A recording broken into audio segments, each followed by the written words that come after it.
All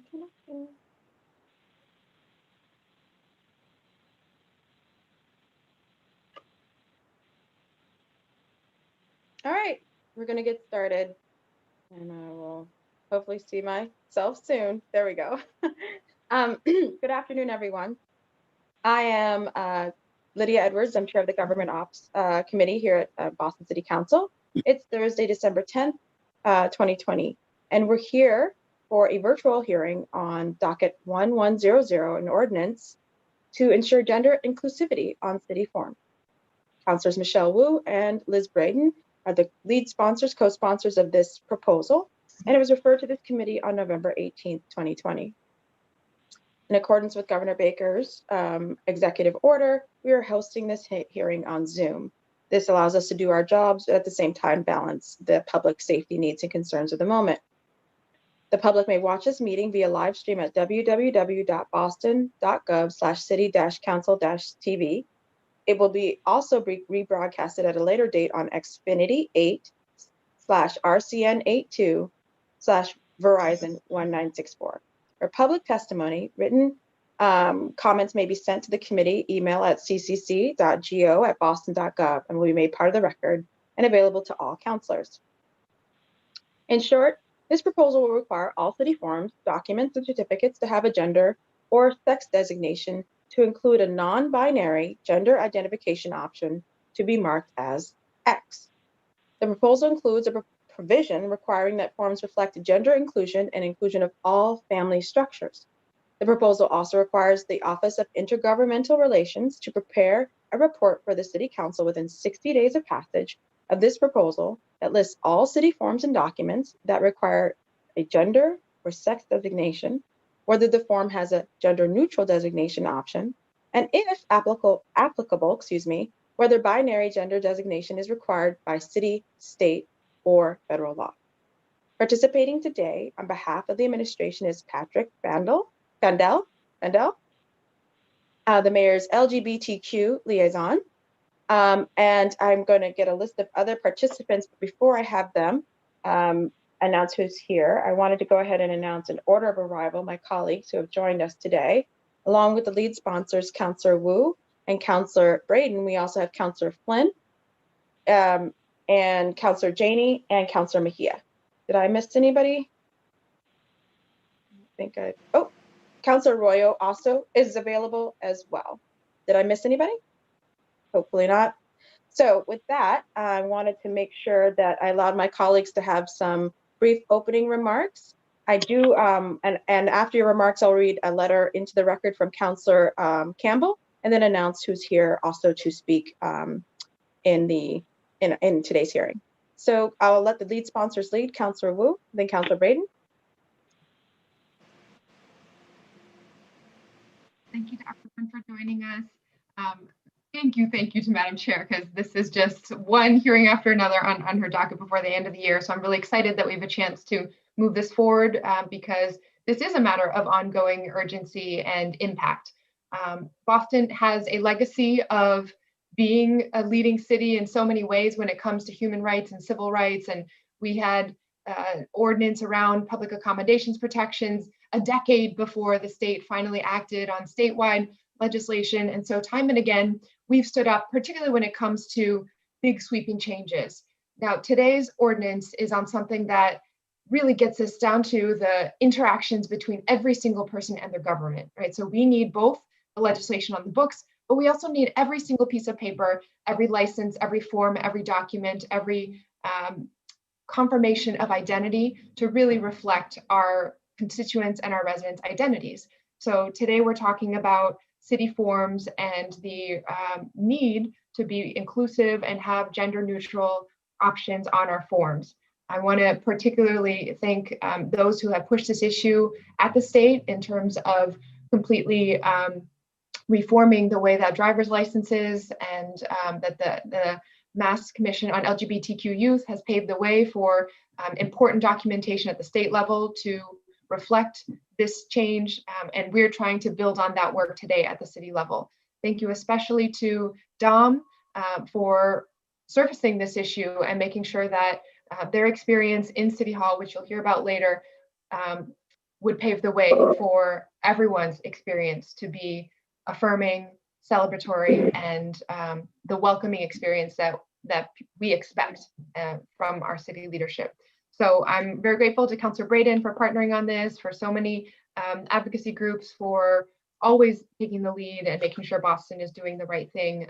And thank you so much to all the colleagues who are joining us today as well. Thank you, Madam Chair. Thank you. Councillor Breden. Thank you, Madam Chair, and thank you to Councillor Wu for spearheading this and inviting me to be a co-sponsor on this important initiative. I'm very pleased that we're working toward a real opportunity to step toward ensuring proper gender affirmation and inclusivity in our LGBTQIA siblings and family in the City of Boston, regardless of their gender identity or expression.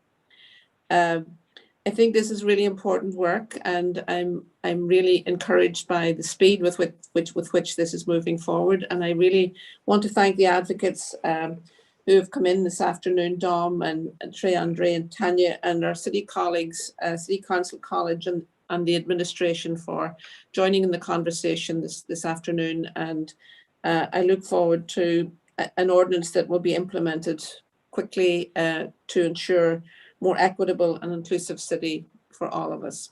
Thank you. Thank you. Now, in order of arrival, Councillor Flynn, followed by Councillor Mejia. Thank you. Thank you, Councillor Edwards, for chairing this important hearing. Thank you, Councillor Wu and Councillor Breden, for filing this and for your important work on civil and human rights issues. This is a simple act that we can do to ensure that everyone feels welcomed and accepted in our city. I represent a large LGBTQ plus community in my district, proud to represent a large LGBTQ plus community in my district. And I understand the struggle many residents face, whether it's discrimination or being excluded. And as a city, we should continue to celebrate our diversity, but to also recognize that people's gender identity should be respected and recognized. I think this is a further step towards being more inclusive, and I support it. I just want to say thank you to my colleagues, to the people on the panel, and to the mayor's staff that's here as well. Thank you, Councillor Wu. Thank you, Councillor Breden, and Councillor Edwards as well. Thank you. Thank you. Councillor Mejia, followed by Councillor Arroyo, then Councillor Janey. Thank you, Madam Chair, and thank you to the makers for filing this. Surprisingly enough, I don't have much to say other than it's about time, and I'm happy to see that we're having this conversation. More importantly, that we're going to do something about it. Having devoted my entire life to working with young people and working with youth, I think this is definitely going to be the right step in the right direction to reaffirm who they are and how they choose to identify. So providing this option is incredibly important for all city residents. So thank you, Councillor Wu and Councillor Breeden, for putting this forth. Thank you. Councillor Arroyo, then Councillor Janey.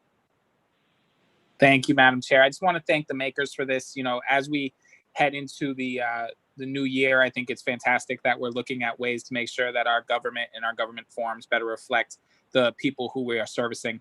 And so when it comes to gender inclusivity, this is one of those ideas that it seems so simple, but it makes such a big impact on people's lives. And so I look forward to seeing how quickly we can implement this and get this done. Thank you so much. Thank you. Councillor Janey. Thank you. Thank you. Again, I just want to echo the sentiments in terms of my deep gratitude to the makers, Councillor Wu, Councillor Breden, certainly to all of the advocates and those who we'll hear from in terms of their personal stories. This is really important as we seek inclusivity and make sure that we truly have a city that is equitable for everyone. It's kind of shocking that we don't already have this on our form. So I'm just grateful that, again, it's moving forward, to the makers for bringing it forward. And I'm hopeful that we will get it done. Thank you. Thank you. Councillor, me. So I'm beyond excited about this conversation. I think that's why we had the quick turnaround to have this hearing and to hopefully see if we can get something done even this year. We want to get it done right. We've been doing apparently it wrong for so many years. So this is an opportunity to right somewhat the course and to make sure that people feel seen and valued by the government that is supposed to represent them. I just will now read into the record Councillor Campbell's letter. Dear Chairwoman Edwards and colleagues of the Committee on Government Operations, I regretfully cannot attend today's hearing on docket 1100 for an ordinance to ensure gender inclusivity on gender forms. Thank you, Councillors Wu and Braden, for bringing this ordinance to the Council. The city government should belong to everyone in Boston, but inclusivity requires intentionality.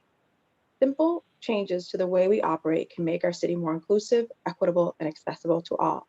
I will be ably represented, by a member of my staff at today's hearing and look forward to reviewing the committee's reports and working with the committee on any recommended next steps. Sincerely, Andrea Campbell, Boston City Councilor, District 4. So at this point, I wanted to also note that we have also been joined, and who will be testifying with us is, I have Dom Wilkins, Tanya Neslucen. Sorry, I'm in my son's bedroom, also known as my teaching classroom. I'm a Boston public school teacher. Okay, thank you so much. Thank Should you. I go ahead and do No, this? yeah, I'm just introducing everyone who's going to be testifying, and then just saying who's here. That's all. Can you hear me? Hello? No? I can hear you. No, I can hear you. Okay. And then we also have, as I will try and say more eloquently, Tanya Neslucen, apologies, from Mass Equality, Executive Director of Mass Equality, Trey Andre Valentine, from the Executive Director of Mass Transgender Political Alliance. So the administration had asked, and I believe the sponsors were okay with the administration going first in their testimony. And then I think, again, looking to the co-sponsors, since this is, I think is a moment for us to be educated as well and to listen. So I would like to also go through and just allow all the panelists to speak. Very well. We've also been joined by Councillor Flaherty. So before you go, Patrick, Councillor Flaherty. Good afternoon, Madam Chair. It's great to be here with so many distinguished guests, and I'll obviously go on record of supporting the measure and look forward to hearing the testimony as the very first citywide official to support marriage equality before the Goodrich decision, and having been recognized by Mass Equality in the past. It's a great organization, and look forward to continued partnership. And this is much needed, and looking forward to having full support and get this thing on the books. Thank you, Madam Chair. Thank you very much. Very well, Patrick, take it away. Great, thank you. Good afternoon, Madam Chair and councilors. Thank you for providing this opportunity to have a conversation around ensuring gender inclusive language on city-related forms. My name is Patrick Fandel, and I serve as the liaison to the LGBTQ community in the Mayor's Civic Engagement Cabinet. My pronouns are he, him, and his. In recent years, the City of Boston, under the leadership of Mayor Walsh, has been visibly and vocally on the forefront of championing equal rights and inclusive protections for every member of the LGBTQ community here in Boston. From installing gender-neutral bathrooms at City Hall to advocating for anti-discrimination laws and legislative barriers for transgender individuals and gender non-conforming individuals on Beacon Hill. More recently, in conjunction with Mayors Against LGBT Discrimination and in partnership with the Department of Neighborhood Development, the Boston Public Health Commission, and community stakeholders, Mayor Walsh stood up to oppose a Trump administration HUD ruling that would change and remove anti-discrimination protections and would allow shelter providers to actively discriminate against transgender and gender non-conforming individuals. The City of Boston's support for our LGBTQ family, friends, and neighbors is strong and unwavering. However, we acknowledge that there is still so much more work to be done, including right here at City Hall. It is heartening to see a generation free of gender-based limitations, prejudices, and antiquated social construct on the horizon. But at this current juncture, there are still significant limitations that present for the entire LGBT community, and more pertinently in this case, for gender nonconforming individuals. One of the most glaring limitations that has been identified as it applies to municipal government is gender-based language on city-related forms and documents. The notion of a gender binary is quickly becoming a concept of the past, and the perspective that male or female are the only possible identities an individual can hold is incrementally becoming obsolete. However, this summer it was brought to the attention of the registrar and the administration that a couple intending to marry could not accurately complete their marriage license as one of the pair did not identify with the gender binary options. This individual intended to note X, which was not available. As it currently stands, the City of Boston cannot offer the option because the Commonwealth of Massachusetts form is limited to male or female. Mayor Walsh promptly expressed his strong support for a legislative change relative to gender identity on Massachusetts identification and documentation to Chairman Michaelwitz and urged him to take action by bringing legislation that would allow this change. As a result of this occurrence, continued conversations with members of the City of Boston's LGBT ERG, and in alignment with the administration's overall mission to provide inclusion for every resident, we've begun the conversation process of identifying city-related forms and documents with gender-based language and ultimately plan to reframe that language to include a non-binary option of X. We have established a preliminary working group made up of staff from the Office of Neighborhood Services, Human Resources, and other members of the administration and finance cabinets. We intend to expand this to include representatives from other city departments to streamline the identification and collection of documents.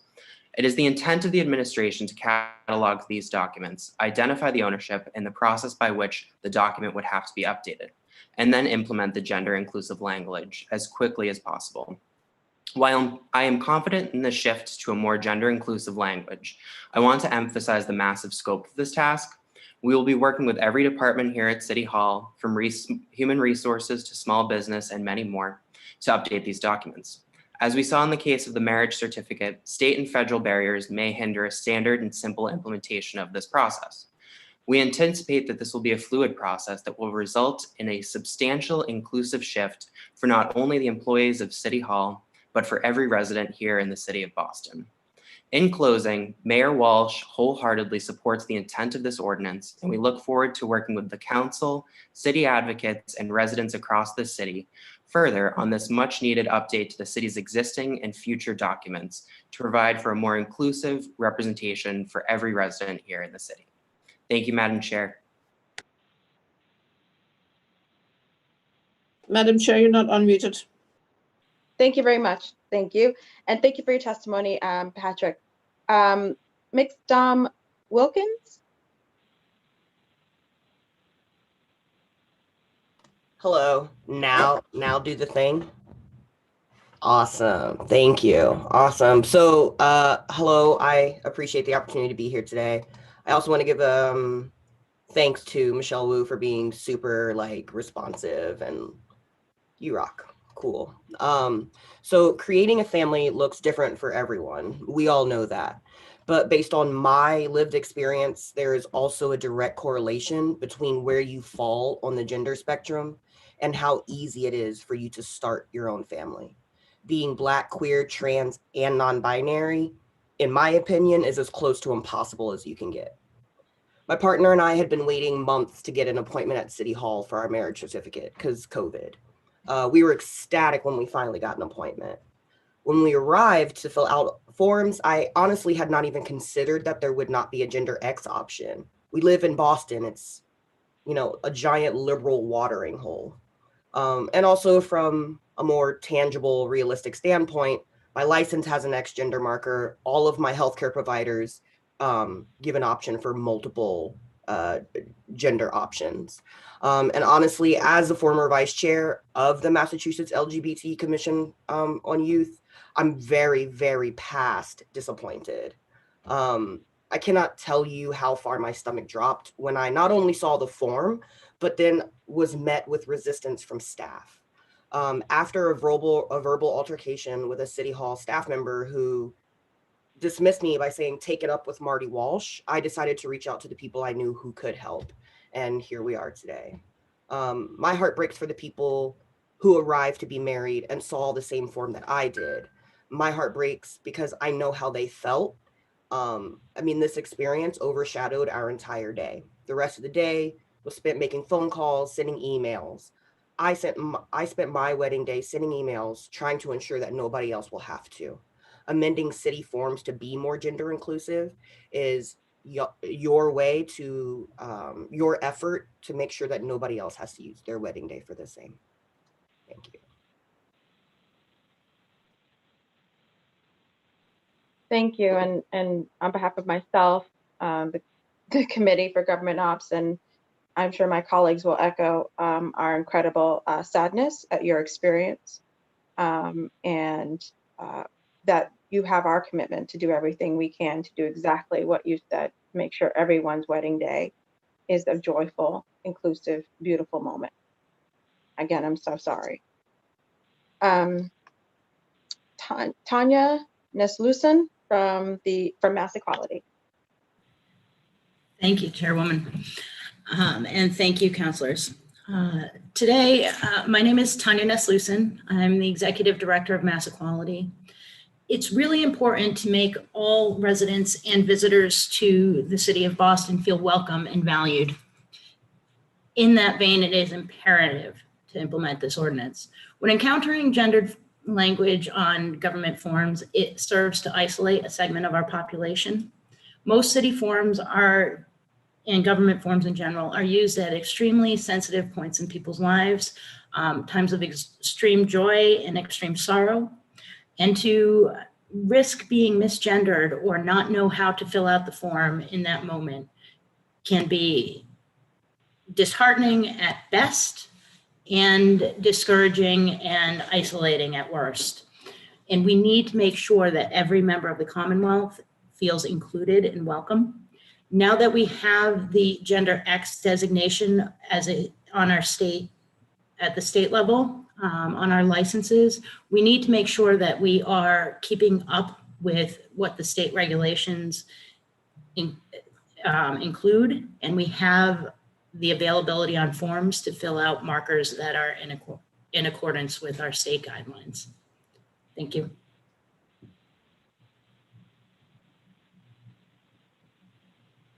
Madam Chair, on mute. Sorry. We may have some delay from Trey Andre. Is Trey Andre available? I got a last minute email saying there might be, they may not be available today. Okay.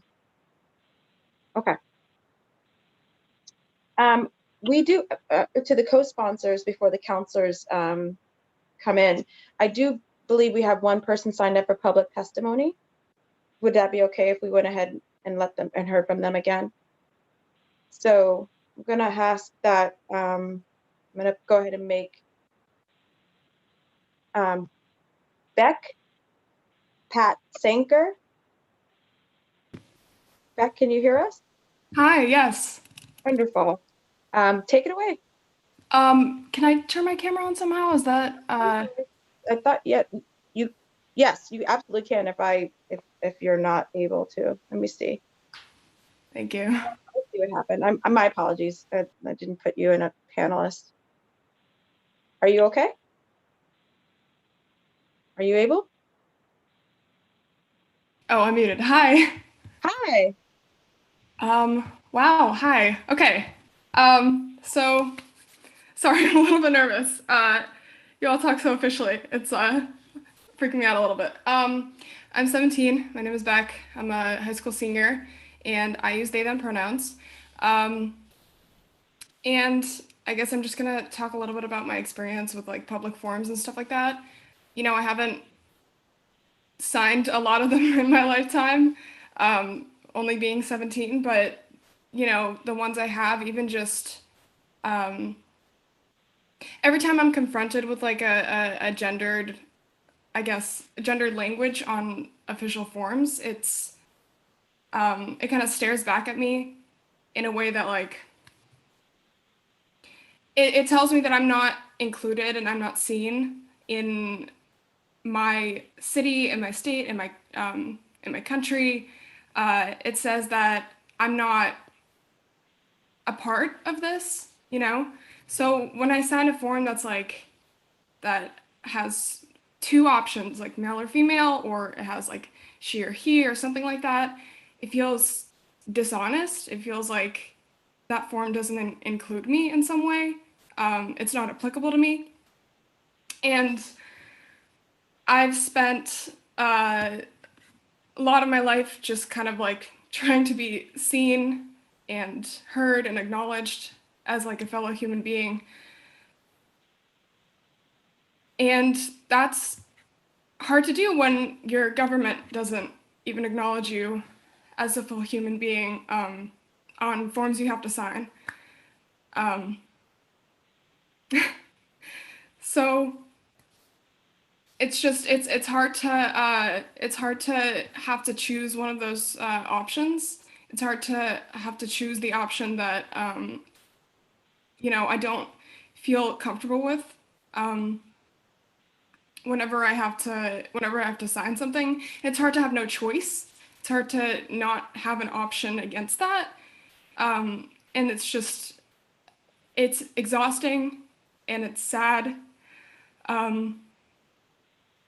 And I just wish that my country saw me as like another human being, just like the people who use she, her pronouns are seen, and the people who use he, him pronouns are seen. I'm tired of being ignored, forgotten. Yeah. Well, Beck, I want to say your testimony was perfect and it was from the heart. And I'm going to invite you to stay on camera and to be part of this conversation because we have a lot to learn from you. And so I hope you see us as your city councilors seeing and valuing you and and also the mayor isn't here, but his liaison is here as well. So that Patrick, but as you see your local government, I should say, seeing and valuing and listening and learning from you. Thank you so much. I think a lot of people could easily say that this is just about a government form, and you reminded us it is about who is reading it and what reminds them and what message is being sent to them when they see that form. So thank you. And yes, please stay on. And if you ever want to testify or answer a question or be part of the conversation, just raise your blue hand, okay? Thank you so much. Okay.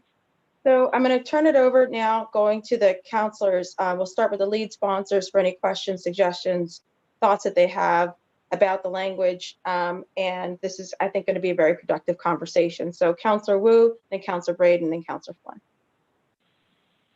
Thank you, Madam Chair. And thank you so much to Beck and Dom for being part of this with us today.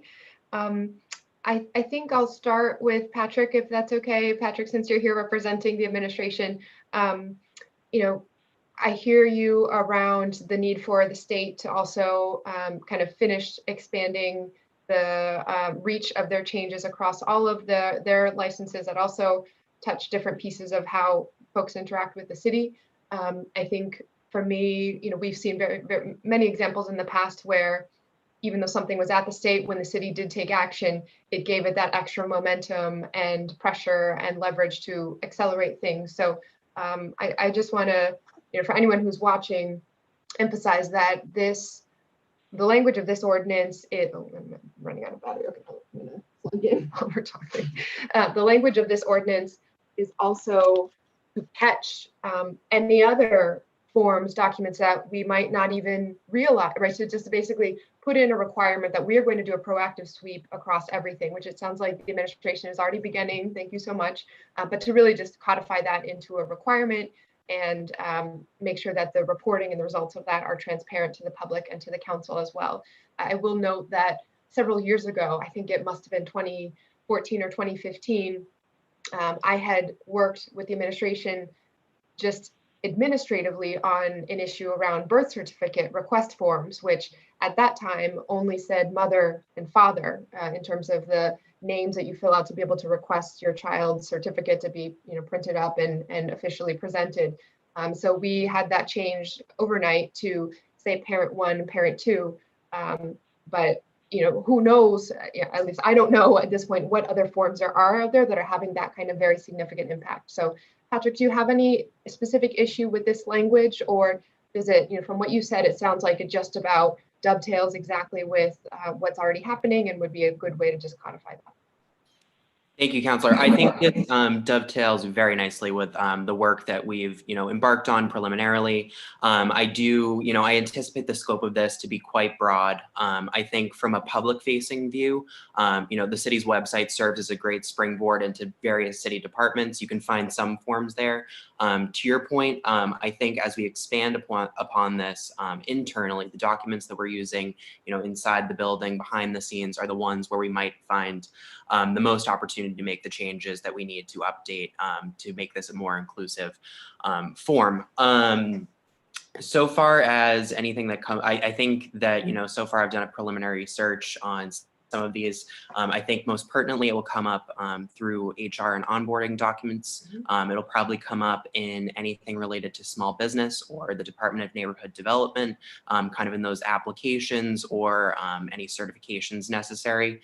I'm anticipating with departments, for example, like MOIA, the Mayor's Office of Integrated Advancement, which interface with state agencies, but most pertinently with federal agencies. We might find documents that are restricted at a federal level, or language by the agencies that oversee those.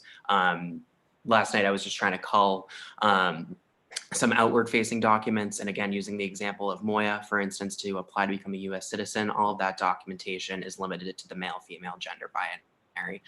So I'm hoping from the mayor's office, from the city councilors, to use these pulpits that we have to advocate to our state partners, to our federal partners and our federal delegation, the pressing need to foster a more inclusive, not only city, but inclusive Commonwealth and inclusive country overall. So I think the scope is broad. I think there is a lot that we can do on the local level. And I think it's going to require uniform advocacy for those ones that we can't change with the flip of a switch. Absolutely. And I think even that what I appreciate about how we're approaching this with this ordinance is that the required reporting of what still remains, and therefore be within those categories being able to specify, and this is a state form and this is a federal form, I think also just helps us direct public advocacy to back up the push as well. So you have no issue with the language as it's written? Great. No. Thank you very much. Counselor, may I go to Counselor Braden? Yep, I'm good. I'll try to keep this moving along. So I'm good. Thank you very much. Thank you, Patrick. It's a question for Patrick in terms of reviewing the forms that already exist and reviewing the scope of the forms. Have you any idea? I know you've been talking about this issue for some time. Have you any idea how long that might take, or have we some sort of sense of how the scale of it? You said it's quite broad, but how broad is broad, and some sort of a timeline that we might be able to achieve these goals? I think that, so I know the ordinance mentions the 60-day reporting period. I think that is something that we're still considering. I think there's a lot of work that can be done to identify, catalog, determine ownership, and identify what processes would be needed to change those documents. I would say that so far as scope, we're still in the early stages of evaluating that. I think by the 60-day benchmark, I think we will probably have accomplished some good work. I think looking past that, I think it's going to be more fluid. As I said, we're trying to establish a broad working group. So I think it's going to become a very streamlined process if we have one representative from every department there to, forward documents and discuss the process needed to make that change. I am just trying to get ahead of any unforeseen barriers, whether it be, I think we're talking most readily about the barriers that might present from the state and federal levels, but I want to be cognizant of barriers that might present from a technical level. If we have to do any changes on the back end with any related forms, if it's an online form, if it involves a third party, let's say source, I just want to be cognizant of that. So I think we're still evaluating it. I think the 60-day benchmark is something that we can work with, and then beyond that, obviously this is something that we need to do. I just want us all to be cognizant of potential hiccups. Thank you. Have we time for another question, Madam Chair?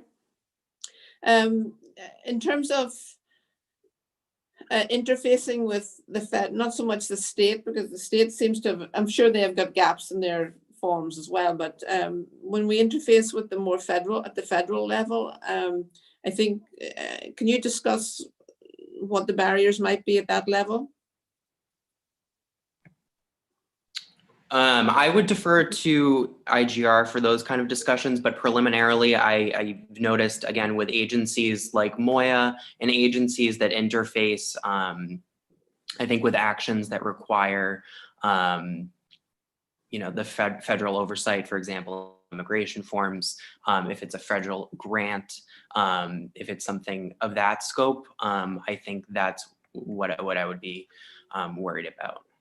So I would defer, again, to the IGR team on that front and other members of the administration on the direct contact with those agencies. That's just my anticipated kind of understanding of the situation. Very good. Thank you. Thank you, Madam Chair. Thank you. We've also been joined by Councillor Sabi George and Councillor Bach. I didn't know if either one had some brief opening remarks or if they were just, if they would prefer that we continue on. Thank you. Thank you. Councillor, my apologies, Councillor Flynn, followed by Councillor Mejia.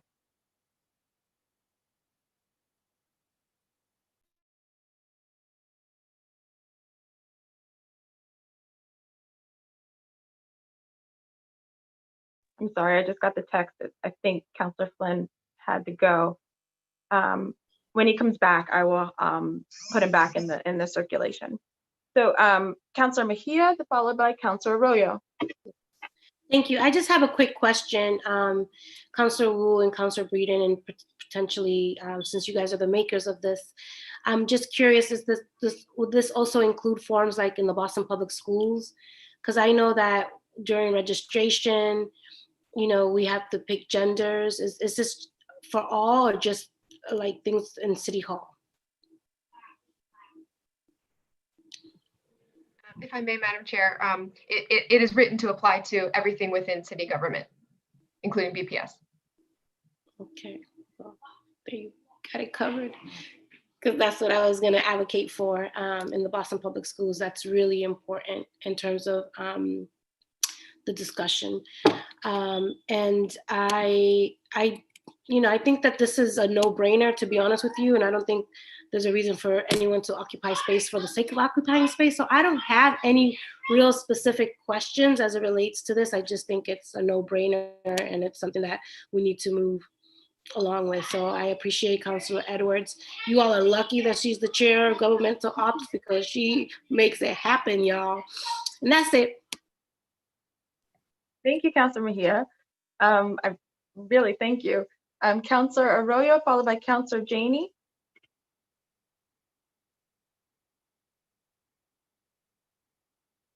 Oh no, I'm so sorry. I'm between the screens. I'm missing text messages that came through. So my apologies. Is Councilor Janey? I think she also had to. Can you hear me? Yes, there you are. Okay. Can you hear me? Okay. I'm sorry. I'm not at a place where I can be stable. I don't have my packet in front of me, but wanted to just say again to the makers how grateful I am for their leadership, and to those who have shared their stories, deep, deep apologies for how you have interfaced with city government and how that has made you feel. No one should be made to feel that way. And I'm glad that we are doing something about it in terms of this ordinance, and it has my full support. So I don't have any specific questions. I just hope that we can move it along quickly. I share the concerns and excitement that this is going to expand for all city forms, housing applications, school registration, etc. And it has my full support, and hopefully we can get this done and vote on it in our next meeting. Thank you, Madam Chair. And again, my deep gratitude to the makers. Thank you very much. Councilor Well, I'm next, but then after me, I'll be Councillor Flaherty, Councillor Bach, and Councillor Sabi George. I just had a very quick question for the administration. I'm not hearing a no, but I'm not hearing a yes about the ordinance. And so it's government op chair. I'm kind of wanting to know, is it red light, green light, yellow light? We fully support this ordinance. Wonderful. Thank you so much. And if I could, Councillor, well, I just want to go back to Councillor Mejia's question about the Boston Public Schools. We will fully be encouraging all of the quasi-agencies, BPS, BPD, BFD, the BPDA to take up action on this matter. I know the intent of the makers was to be a broad sweeping change, and we'd like to underscore that comment as well. Excellent. So I look forward to working, all of us look forward to working with the administration. We're going to definitely bend this arc towards justice with this legislation. I just wanted to echo the sense of urgency too, because you know, our city Human Rights Commission and city laws make clear that we as a city are not allowed to discriminate based on gender identity. So if our forms are not in line with our own legal code, we're subject to liability, honestly. So I prefer to close that loop and make sure that we are not, and with a sense of urgency, quite frankly, to make sure that we're lucky we haven't been on the other side of a lawsuit right now, because we have a law that basically bans this kind of discrimination. So since we're all on the same page, I agree with Councilor Mejia, no sense in beating this the same drum. Oh, I see a blue hand. Mixed Wilkins, would you like to? Yes. Just had a quick, Patrick, you said for BPS, you're going to encourage BPS like partners and stuff to use that, or you're going to require? Require. Okay. Require. Thank you. And again, thank you for your wholehearted support from the administration. Councillor Flaherty, Councillor Bach, and Councillor Sabi George. Oh, if I don't look at all my screens. We'll just go Councillor Bach. Thank you, Madam Chair. And thanks so much to Patrick from the administration, and especially to Dom and Beck for sharing your stories, and to Tanya for being here.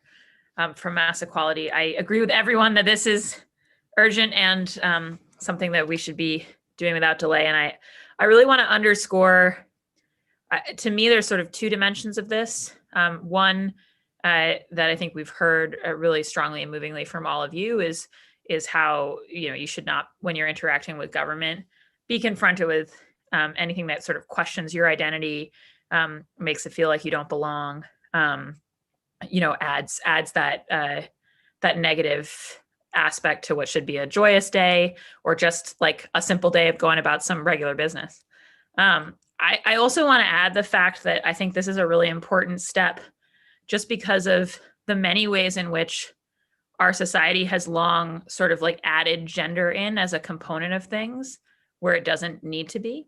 So I think in addition to the importance of having this other option, I think it raises the question of why we have gender and gender narrowly defined in so many forms, when the reality is that the city and government in general should be interacting with people as people, and not in ways that are sort of differentiated on the basis of gender. So I think this is an important step for us on a couple of different fronts. And it sounds like we're in agreement about taking this action. And so I've got no further questions, Madam Chair. Thank you very much, Councillor Bach. Councillor Sabi George. Thank you, Madam Chair, and I apologize for coming into this hearing a little late and missed some of the earlier questions. But my one thought, my one sort of question and wonder if this is an appropriate place for it. I think it may be. Have we looked at our building code regulations at all to see if there is language that requires things like a men's restroom or a female's restroom, women, or is that language in there, or can we adjust and adapt that language? My understanding of the ordinance is that we would have to literally go through every single form ever used by any city department, right, and check for any gendered language and then confirm, one, that it's there, and then two, that it's now inclusive. Where it's the specifically around building code, where that may be like state ordinances too, like there are certain requirements to certain things. So that language in that code may be something that we'll have to take a look at in a different way. Correct. But that's the only thing that I'd add to the conversation. Thank you. Thank you, Madam Chair. Thank you, Councilor Sabi George. Councilor Mejia has raised her blue hand. Yes, I had one more question. It was more of an afterthought, and I'm not sure if this, I'm just going to throw it out there. Where's Councilor Edwards? So there you are. I like to see your face when I'm talking. So I'm just curious about, I know we're talking specifically about language on forms, but I'm also just wondering, you know, and maybe this is something that we can consider down the pipeline, Councilor Wu and Breeden, maybe something else, is that also how educators address students. Is there a way for us to utilize this opportunity to, it's not just about forms, but even how customer service, right? When you go pay your parking ticket, you know, if you call me ma'am, what about if I don't identify as ma'am? Like, is there a way for us to take this step, one step further, and not just about forms, but also verbal communication? Is that being extra? But I'm just curious if we could just throw it in there, just because I think it's worth considering. And I don't know who will answer that, but I'm just putting it out there. I think that what we're learning is that the forms reflect culture and culture reflect the forms. And so just by virtue of having this conversation about the forms, we are informing and demonstrating to our constituents that we absolutely want to change, not just how we have people fill out forms, but how we talk to each other. And then how that is reflected in the ways in which that is done is going to be, especially if we're talking with HR policies and with policies within the city government and the training that we have in diversity. I think what would be great is if Patrick could come back to us with how gender identity and gender equity is taught in our, I know I did training, for example, when I worked for the city of Boston. You go through the training, you get an orientation. So it'd be great to know how we orient our employees. I think part of that, part of Dom's experience was somebody clearly did not have training, correct training in how to deal with gender identity. So that's one thing we should commit to. I don't know that the ordinance necessarily would be the proper vehicle for that commitment, but I think I see with Patrick's head nodding, I think we can get that commitment and training. And then as it transitions over into Boston Public Schools, I think we can easily get the Superintendent Casilius to commit to that as well for the training for the teachers, paras, bus drivers. I mean, I think it should be a whole entire culture of anyone who interfaces with the public on behalf of the city of Boston, especially with the city of Boston's tax dollars, our tax dollars paying for them to do so, needs to have an understanding in this. And I'll admit my own ignorance. My own, you know, someone had to explain to me how to say MX for Dom. It's mix, by the way, I learned. So I don't, well, ignorance might be a little hard. It's more willful is ignorance, but just inexperience, I would say I have, and a lot of people do as well. And so I'm ready to learn. And I think we as a city of Boston should create the resources to teach. And Councilor Edwards, do you think in terms of this ordinance, would we be able to ask Councilor Wu and Councilor Breeden, since it's yours? So I should be asking y'all, but through the chair to however it looks, I just need that. Do you think it's possible to have like a dashboard so that we can see which of our city agencies have not been living up to this? Is there a way for accountability? How do we know once this gets passed, how do we know that everyone is abiding by this new ordinance? How will we know that? Is that, because if it's written in the law, sorry, I didn't notice it, but just curious. Yeah, well, I think the goal was the ordinance will put the requirement formally out there and codify it, but then the 60-day report back of here is where everything stands across agency will give us a chance at least to dig in. And then if we need to make changes after that, you know, to say, okay, now let's have real metrics. But I think some of that will have to come out of the working group that Patrick's talking about to really make sure that it reflects department by department what makes sense in terms of the types of interactions with constituents, or types of forms that are put, or how often forms are changed. Is it the same forms that they put out over and over again, or different ones every time? So I think for at least for on my part, I won't speak for Councilor Braden herself. It was important to have the accountability piece of making sure that there was a formal requirement of a report back to the council within a certain time frame. Okay. I think also I'd love to see a verbal, like a written commitment on the front page of each department, that this is something that it's a broad statement of inclusivity and non-binary language that should be across the board, and invite feedback. This is what we're aspiring to. We might screw up, but let us know when we're screwing up, so to speak. As this is a learning curve for many people who are unfamiliar with this language. I think a honeymoon period to educate and engage people in the conversation would be very appropriate. Training is very essential. Thank you. We have 2 blue hands raised, so I just want to I think we've gone through one round with the counselors, so I want to go to Tanya and Beck have both raised their hands. I think Tanya was first in raising her hand, and then Beck, if you're, thank you so much. We'll have you go after Tanya, okay? I just wanted to address Councilor Mejia's comment about, going hand in hand with training. In my experience, a lot of the misgendering that happens because people are just not aware. And just the simple act of having the proper gender on the form helps in so many ways when you hand it to your clerk or you hand it to a customer service agent, and they can look down and they can see the gender X and know not to address you by he or she, and then adopt gender neutral language because it's in front of them. Also, a lot of people are not aware just how prevalent non-binary people who identify as non-binary are. And just seeing those forms come in is just something that will breed familiarity and a layer of respect right off the bat.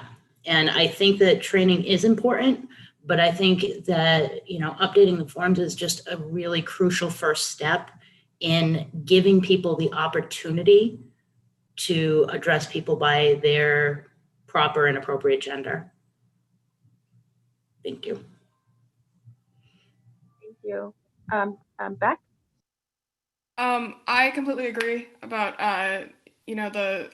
the fact that forms can really spark that kind of conversation or that thought process in people. And I agree that, just seeing how many non-binary people exist in your space, I think it's a good reminder, and it might prompt some people to stop, to be more open and willing to learn. I wanted to comment on the position of public schools and teachers when using they, them pronouns, non-binary, the way they treat non-binary students. As I said, I'm a senior, and there's only 2 teachers in my school who use my pronouns, and the rest of them consistently ignore them. And one of those 2 forgets all the time anyway, even though she tries. So yeah, sorry, I kind of lost my train of thought.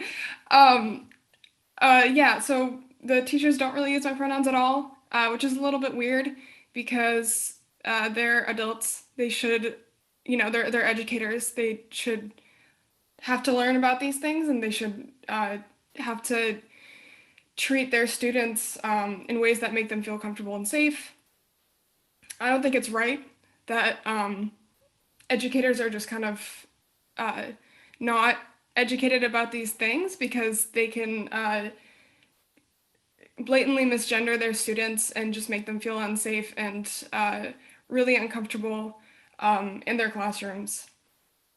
And I think it's also important to do the same thing with students. And I don't know if I'm totally off base here because I don't know much about the legal side of things, but I actually run the Alliance organization at my school. I'm the president, and last year we started this campaign to try to involve queer history into the curriculum, and we were thinking about somehow branching that to, you know, other schools in the area, maybe bring that to the legislative side of things, and even if it's not like queer history, I think that it's definitely a really important topic of conversation to think about, including some kind of education around queer people, education about non-binary people in public school curriculums, because as a non-binary student who uses they, them pronouns, it's really difficult to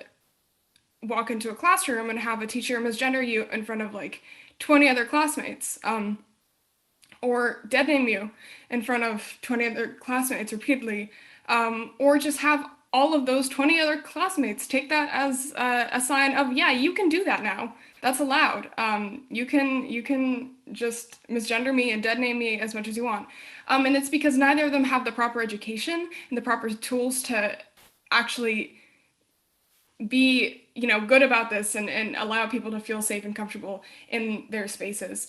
And I'm tired of having to educate people everywhere I go and having to advocate for people using my pronouns and respecting me as a human being, because somehow I'm like different, somehow I'm like weird compared to other people, and people just don't get it, so they will choose to ignore it. I don't feel like that should be my job. No. We agree.